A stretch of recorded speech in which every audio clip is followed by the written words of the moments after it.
Stephen Moore scored his first 100 as a Derbyshire player as the home side scored well on the second day of their LV County Championship match against Hampshire at the 3A County Ground in Derby.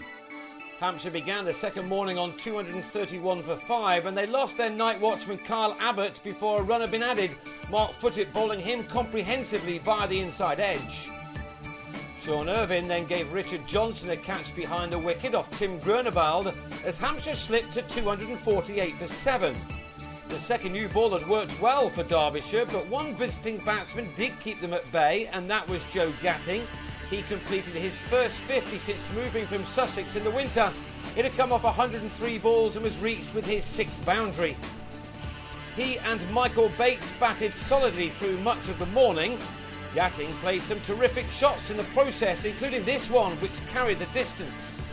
That was struck off Wes Durston, who exacted his revenge in his next over, as Gatting, now on 67, was held in the deep by Chesney Hughes. At the end of the bonus point scoring overs, Hampshire's total read 320 for 8, and Foote then bagged the wicket of Matt Coles, who was bang in front on 9 after lunch.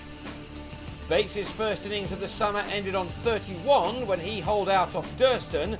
Hampshire had been dismissed for 328. They then began well with the ball, with James Tomlinson striking Billy Goodleman on the pads right in front of his stumps with just a single to his name. But more then came to the party as he and his captain Wayne Madsen set about the visiting attack with relish. These are two of the favourites for promotion this summer, and it was a fascinating battle between a good bowling outfit and a Derbyshire batting lineup which promises plenty this summer. Both Moore and Madsen were careful in their accumulation, but they rarely missed a hittable ball to keep the board ticking over just as they would have wanted. Moore made it to his 50 off his 110th delivery, a good effort for a man who was an integral part of Lancashire's championship success in 2011. He now has the chance to resurrect his career, and this was a nice start in his first home game for his new employers. He'd struck 7 fours in his half-century. The remainder of the day belonged to Derbyshire after Moore was joined by the ever-dependable Shivnarine Chanderpaul.